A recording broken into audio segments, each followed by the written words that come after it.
All right, let's get right into it. While the sky is lighting up with fireworks and millions are screaming the final countdown, there's a whole other story playing out. It's the story of the person who's already in bed, or maybe just watching a favorite show. So that's what we're going to dig into, the psychology of those who treat New Year's Eve like, well, just another Tuesday.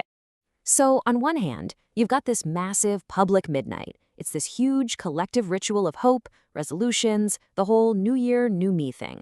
But on the other hand, you've got the private midnight, which, looks and feels pretty much like any other night. It's a massive contrast. But listen, it's not as simple as one group being happy and the other being sad. There is so much more going on right under the surface. So, what is happening in that quiet? Why does one of the biggest, loudest celebrations on the entire planet feel completely ordinary to so many people? It's not that they're not feeling anything, it's just a totally different kind of feeling altogether. So, to really get a handle on this, let's break it down into 5 different psychological mindsets. You can think of them as archetypes. Now, these aren't judgments, not at all. They're more like windows, giving us a peek into the different ways people experience time, pressure, and celebration. Let's jump into the first one. First up, we have the Quiet Celebrator. Now, these aren't people who are anti-New Year's. Oh no, they are celebrating. They're just doing it in a way that puts their own inner peace first, instead of some big external performance. For them, the ideal New Year's is less about a big bang and way more about a quiet, meaningful moment. And this quote, it just nails their whole philosophy. Their perfect New Year's is all about comfort, familiarity, and peace. They're not chasing some big, exciting feeling. They're actually protecting the good feeling they already have. Psychologically speaking, this group is all about emotional regulation, not emotional intensity. So instead of trying to get that dramatic high from a countdown, they're just managing their energy, preserving their calm. In a world that's always screaming for more, more, more, their quiet night is a confident choice for enough. Okay, so for our next archetype, the experience is completely different. Let's talk about the time-blurred survivor. For them, it's not a conscious choice to ignore New Year's. A lot of the time, they barely even notice it's happening. The days have just, they've melted into one another. For this person, the brain is stuck in survival mode, not celebration mode. And when you're constantly putting out fires, whether that's intense pressure at work, financial stress, or just a heavy mental load, you kind of lose the ability to even register these big symbolic events. Think about it. New Year's is all about reflection, and reflection requires mental space. So what happens when you just have none of that space left?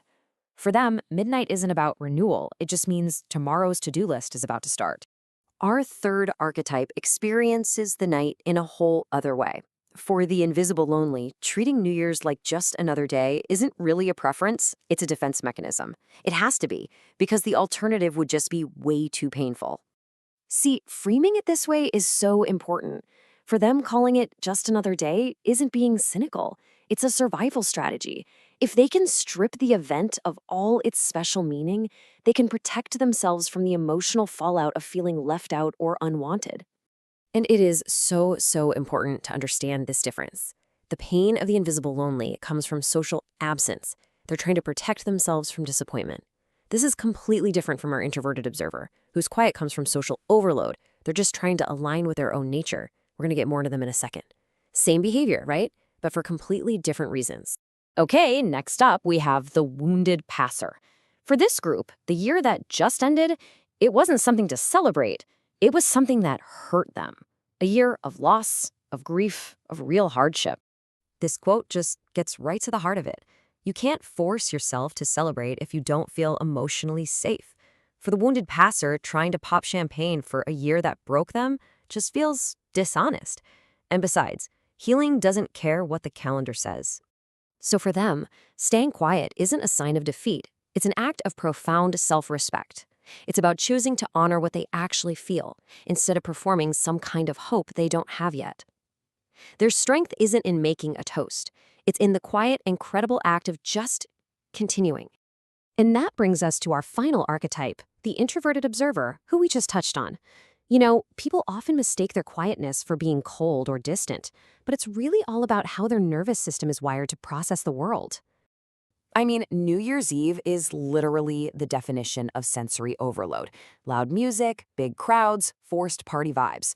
For an introvert, that's not fun. That's just exhausting. And their reflection, it isn't some once-a-year event. It's a constant internal thing they do all the time. So treating the night normally isn't a rejection of growth. It's an alignment with how they actually grow. Subtly, internally, day by day, not in one big, loud, fiery explosion. So these 5 mindsets, they don't just happen in a bubble, right?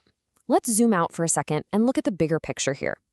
All of this is happening inside a culture that puts an insane amount of pressure on us to feel a very specific way on a very specific night. And this brings us to a key concept. New Year's Eve is a peak, socially comparative moment. It's that one night where you're practically forced to measure your own life, your own happiness, your own friendships against everyone else's highlight reel on social media. Am I happy enough? Am I popular enough? Am I where I'm supposed to be? It's a really heavy burden. And that's where we land on something really important. When there's this intense external pressure to perform joy, simply choosing neutrality, just choosing to treat it like a normal day, that's not a failure. It can actually be a profound act of honesty with yourself. So where does all this leave us? Well, it brings us to our final thought. We've all been conditioned to see New Year's as this big, loud, official reset button. But what if real growth, a true reset, actually happens somewhere else entirely? And here's the beautiful contradiction in all of this. Real, lasting change. It's almost never a firework. It's slow, it's private, it's messy. The people who don't make a big show of their resolutions are often the ones quietly living them out day by day. They don't need a date on a calendar to give them permission to grow. At the end of the day, this isn't about whether you party or not, whether you're loud or quiet. The real question is this.